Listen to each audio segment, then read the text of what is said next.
Hi friends, good morning. Any time మనం తోటకూర fry లాగా చేసుకుంటాం కదా, ఇట్లా పులుసు లాగా చేసుకోండి. టేస్ట్ చాలా బాగుంటుంది. తోటకూరని 2-3 సార్లు క్లీన్ చేసి టమాటాలు, పెద్ద సైజు టమాటాలు 2 తీసుకోవాలి. 2 తీసుకొని అవి కట్ చేసుకొని దానిలో కొద్దిగా వాటర్ పోసుకొని దానిలో కొద్దిగా కారము, పసుపు, చింతపండు, పచ్చిమిరకాయలు, ఉల్లిపాయలు కూడా కోసుకోవచ్చండి. నేను ఉల్లిపాయలు కోయటం మర్చిపోయాను.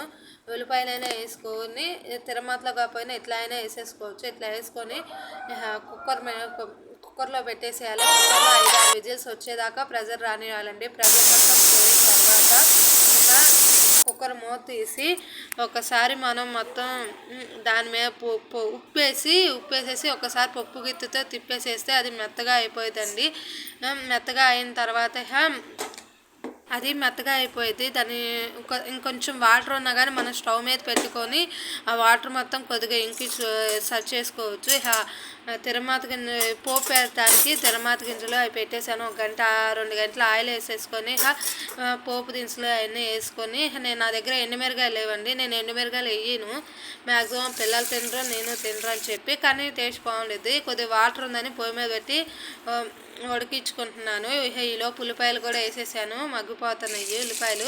దానిలోకి వెల్లుల్లి కూడా వేసుకుంటే స్మెల్ బాగా వస్తుంది. కరివేపాకు వేయలేదండి. కరివేపాకు వేసినా బాగుండేది. అది గ్రీన్, ఇది గ్రీన్ కాబట్టి కరివేపాకు వేయలేదు. ఇంకా కరివేపాకు, కొత్తిమీర అవన్నీ వేసుకుంటే చాలా బాగుండేది. పోపు తీసుకొచ్చి దీనిలో పోసేసానండి. ఇది ఒకసారి ట్రై చేసి చూడండి, చాలా బాగుండిద్ది. నేను ఒకసారి మా పిల్లలకు చేసి పెట్టాను, బాగుంది అని అన్నారు. అందుకని రిపీట్గా చేశాను ఈరోజు. నా వీడియోస్ కానీ నచ్చితే ప్లీజ్ లైక్ చేయండి, సబ్స్క్రైబ్ చేయండి. ఒక్కసారి ట్రై చేయండి, తెలుస్తుంది మీకే. చాలా బాగుండిద్ది. ఇక్కడ నుంచి నా వీడియోస్ డైలీ పెడదామని అనుకుంటున్నాను. ప్లీజ్ కొద్దిగా సబ్స్క్రైబ్ చేయండి, లైక్ చేయండి.